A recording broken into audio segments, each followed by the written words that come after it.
Bismillahirrahmanirrahim. Assalamualaikum warahmatullahi taala wabarakatuh. Perkenalkan, nama saya Saiful dari Prodi BAI. Di sini saya akan menyampaikan materi yaitu tentang Islam sebagai sumber ajaran. Yang pertama yaitu autentisitas ajaran Islam. Itu Islam merupakan agama yang ajarannya bisa diterima oleh semua umat kapanpun dan dimanapun. Ajaran Islam dibawa oleh Nabi Muhammad SAW secara khusus disebut sebagai agama Islam dan din al-Islam. Nabi Muhammad SAW telah membakukan ajaran agama Islam tersebut secara sempurna sehingga akan terjamin autentisitas dan sekaligus perkembangannya. Sesuai dengan tuntutan perkembangan zaman dan tempat, sistem pembakawan ajaran Islam tersebut adalah sebagai berikut. Yang pertama, membukukan secara autentik sumber dasar pokok dan prinsip ajaran Islam. Yang kedua itu memberikan penjelasan. Yang B yaitu karakteristik ajaran Islam. Itu apabila meneliti sumber kepustakaan Islam yang ditulis oleh para cendekiawan atau para ulama, kita mengetahui bahwa ajaran Islam memiliki karakteristik yang khas yang berbeda dari ajaran agama lainnya. Karakteristik ajaran Islam tersebut diungkapkan oleh Ali Anwar Yusuf, yaitu sebagai berikut. Yang pertama sebagai komprehensif, yang kedua sebagai moderat, yang ketiga sebagai dinamis, yang keempat yaitu sebagai universal, yang kelima sebagai elastis dan fleksibel, yang keenam yaitu tidak memberatkan bagi siapapun, dan yang ketujuh yaitu graduasi atau berangsur-angsur, yang kedelapan sesuai dengan fitrah manusia, dan yang kesembilan itu argumentatif filosofis. Yang C yaitu dimensi-dimensi ajaran Islam. Allah menurunkan agama Islam kepada Nabi Muhammad SAW dengan nilai yang kesempurnaan tinggi.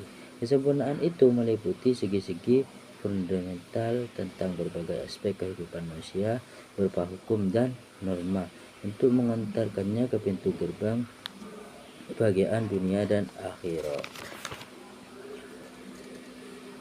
Syariah tanpa akhlak adalah kemunafikan. Akidah tanpa akhlak adalah kesesatan. Yang pertama itu akidah. Akidah secara bahasa berasal dari kata akod, yaitu ikatan, pengesahan, penguatan, kepercayaan dan keyakinan yang kuat. Pengikatan dengan kuat, keyakinan dan penetapan.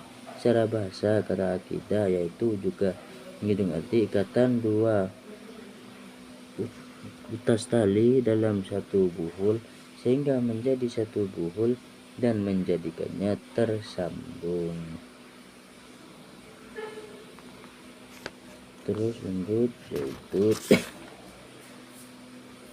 adapun menurut Al-Utsmain, akidah Islam memiliki tujuan sebagai berikut, yaitu yang pertama mengikhlaskan niat dan ibadahnya hanya kepada Allah. Yang kedua yaitu membebaskan akal dan pikiran dan kebingungan dan kekacauan. Yang ketiga yaitu melahirkan ketenangan jiwa dan pikiran sehingga tidak cemas dan berjamin. Keempat yaitu memutuskan motif dan perbuatan dari penyelewengan. Yang kelima yaitu melahirkan kesungguhan dalam segala sesuatu sehingga tidak baik dan mengharapkan pahala. Yang keenam yaitu membentuk umat kuat yang menyerahkan segala sesuatu untuk menegakkan agamanya.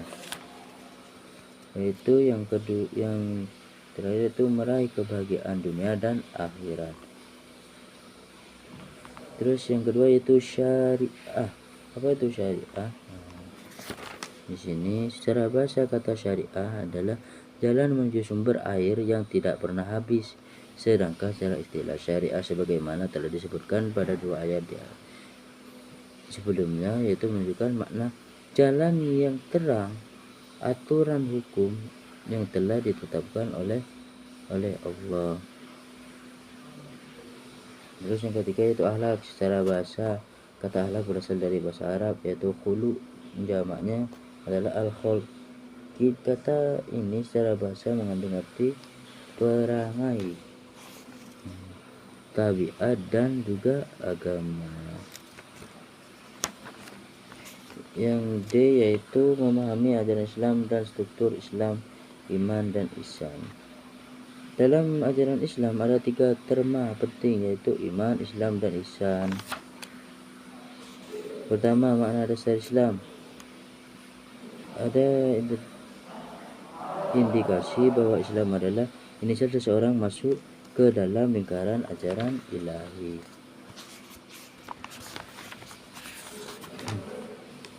Untuk yang kedua, pengertian dasar iman. Nah, telah diketahui pengertian iman secara umum yaitu sikap percaya. Yang ketiga yaitu pengertian dasar ihsan. Nabi Muhammad SAW menjelaskan ihsan adalah bahwa engkau menyembah Allah seakan-akan engkau melihatnya dan engkau tidak melihatnya, maka sungguhnya dia melihat engkau. Mungkin itu apa yang dapat saya sampaikan. Kurang lebihnya saya mohon maaf. Assalamualaikum warahmatullahi wabarakatuh.